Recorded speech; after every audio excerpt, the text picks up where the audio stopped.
Hey guys, in today's video I just want to talk about why the Xbox Series S and the PS5 Digital Edition are not really worth buying, in my personal opinion. So, to kick things off, the first reason why I think it's just not worth buying is because if you pay the extra 100 or 200 depending on which console you're going for, if you pay the extra you can buy discs physically. With the digital editions you cannot buy the disc physically, which means if eventually you want to sell that game and get your money back or some of your money back or trade it in towards another game, you can't do that. So you lose the full amount of your money no matter what.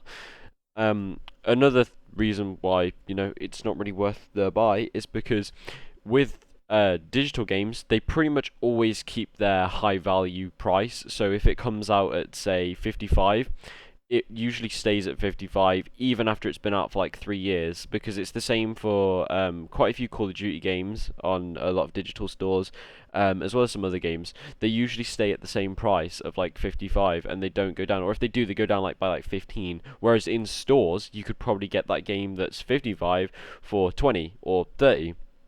So if you went into the store and buy it physically, you can often get it cheaper if you wait longer on the game's release.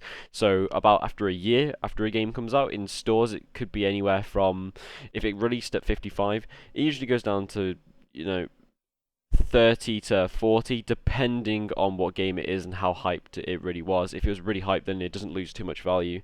But if it wasn't so hyped and it didn't do too well in ratings and stuff, it usually goes down by about 10, £15. So again, that's another reason why it's not really worth getting, because you can get games cheaper in the long run. And obviously, again, if you ended up buying a game, you don't like it, you can always trade it back in and get rid of it.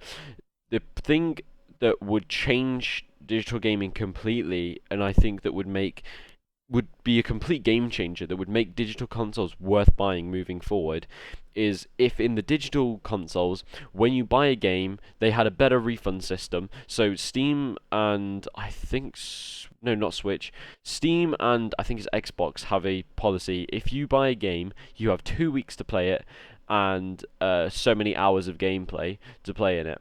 If you want to refund it within 2 weeks, you can do that. So say you have 2 weeks, you play, you could complete the entire game start to finish, depending it's not, as long as it's not one of the ones that only allows you to have a certain amount of hours.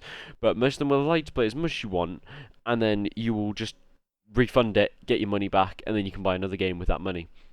That would be a huge game changer, as well as allowing people to trade in their digital games for other digital games at reasonable prices. So how I think they should do it is, if a game is trade-in value set by like 20, like GameStop or any game store, if the trade-in value is set at 20, the digital version should work to do the same or better, because that's realistically how they will get rid of physical stores slowly if they wanted to do that, which they could.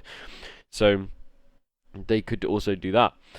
Another reason is because with the physical game copies, if you are someone like me who likes to have collector's items, so you like to have steelbook cases or any figurines and extras that come, like keyrings, stuff like that come with, like, the special edition of the game, because you could buy the Ultimate Edition on digital for about £80, and if you bought the Ultimate Edition in physical copy for £80, you might get like a figurine, statue, or some like extra actual things with it. Often steelbook cases, as well as like say figurines and stuff. So it could be worth buying it physically, just for the collector's aspect, getting your money back aspect, and having more to show for your money. As well as being able to get some back, which is really important if you're constantly buying games or you want to buy new releases all the time. You can trade old ones in that you no longer play, which is a personal reason why I like to buy all my games physically. Another reason is if you ever get banned on your PlayStation or Xbox account, then you're going to lose your games with it. If you get banned for life, or you can't access that account anymore, and you bought all your games digitally, eventually you're not going to be able to play those games anymore. I mean, it might be set as primary PS4 or primary PS5, primary Xbox One, Xbox One X, But eventually, when you get a new console, or when when the account starts to get reset so it doesn't work anymore completely, because obviously you're banned, you're not going to be able to play any games anymore. You're going to lose all of those games that you had. So again, that's just another reason why buying the digital console is not a good idea because you're strictly limited to digital gameplay only.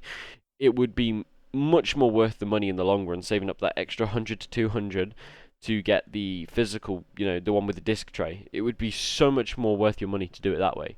But that's just my personal opinion. What do you guys think about this? Let me know down in the comment section down below. I'll be sure to read and respond to as many of you as I can, and I'll see you on the next one. Peace. Trying to solve life is the most complex puzzle.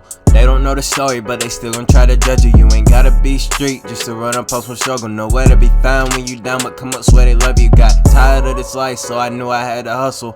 Mindset been different, and the rest is history. Claiming that they know the real me, never seen the behind the scenes.